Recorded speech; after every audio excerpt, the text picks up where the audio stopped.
Good morning, Central Baptist Church family. Hope you're having a good Saturday so far. We are in Romans chapter 10 today. I hope you enjoyed the reading of Romans 10. It's a great chapter, a lot of familiar verses, a lot of great encouragement. And I'm going to focus today on Romans 10, verses 13 and 14. I'm going to go ahead and read those verses, and we'll talk about it a little bit. Verse 13 says, "For whosoever shall call upon the name of the Lord shall be saved." Super familiar, famous salvation verse. That's one when I'm leading someone to Christ. That is one of the verses I will almost always quote. Romans 10:13. And the next verse, though, it says, "How then shall they call on him?" Saying, "Whosoever shall call on the name of the Lord shall be saved." Anybody can receive the salvation of Jesus Christ. Anyone can receive the gospel, but they have to know about it. And that's what verse 14 is saying. "How then shall they call on him in whom they have not believed? And how shall they believe in him of whom they have not heard? And how shall they hear without a preacher?" There's a lot of uncertainty and a lot of upheaval during this time, but one constant is the believer's mission. And the believer's mission is very simply to share the gospel, disciple believers, and God's vehicle for that is the local church. So we know that no matter how times change, no matter what's going on in the world, we are to share the gospel, disciple believers through our local church. And this verse reiterates that, basically saying that we need to make sure that everybody can be saved. Whosoever shall call on the name of the Lord shall be saved. But how are they going to hear and how are they going to know unless somebody tells them? And that's what verse 14 is saying. So we get that as a church, like it's our mission to evangelize the lost, to share the gospel, to go on door-to-door outreach and evangelism. We are very intent on that. We have a lot of outreach events throughout the year, a lot of evangelistic events throughout the year that bring in guests to our church so we can share the gospel with them. We are a very evangelistic church, and I'm so grateful to be a part of a ministry like that. But here we are now in the middle of this pandemic. How do we continue to be an evangelistic ministry while all this craziness is going on?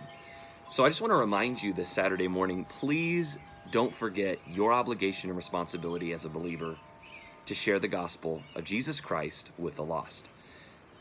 Now, while our normal model has changed, because again, we don't want to, I've seen way too many churches in the news who are making the news because they're refusing to follow mandates to not meet and to not go out into the community.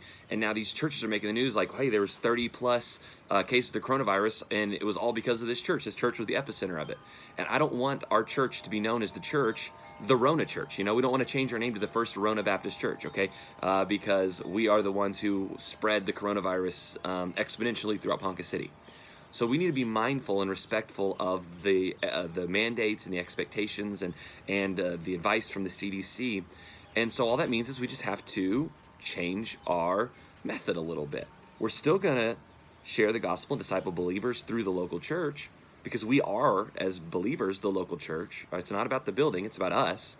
And so we just have to change how we do it a little bit. So we've gone online, and I hope you've been enjoying the online services and the online discipleships and the online articles that we've been posting on Facebook. And as a church, we've really tried to ramp up our online presence to make sure that you still are receiving training and instruction. And also another opportunity, you can share this with your lost friends or your unchurched friends, and they can have an opportunity to learn about scripture, and they might be a lot more comfortable in their own home to hear Pastor Waterloo preach to them. And so that's a really cool opportunity. Maybe through this time you'll also have more time to think about lost friends and lost loved ones, and God can work on your heart, and you can write letters. That's a very effective way to show someone how much you care about them, is to write them a letter and share the gospel with them in that letter. Give somebody a phone call. Go talk to a neighbor 6 feet away, 6 feet apart, of course. But talk to your neighbor about the gospel. There are certainly so many opportunities to share the gospel still. Just because we're in the middle of this pandemic doesn't mean that our mission stops.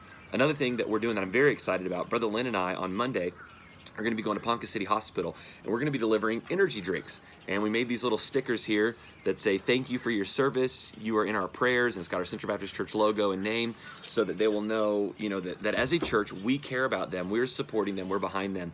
And it's another way for us to get the gospel into our community. So please, I just want to challenge and remind you, as you have very limited contact, I understand, don't forget the gospel of Jesus Christ. This is a time when people are searching. People have more questions. People are way more open and receptive now than ever before. And so we need to take advantage of this opportunity, this golden opportunity we've been given to let people know about the gospel of Jesus Christ.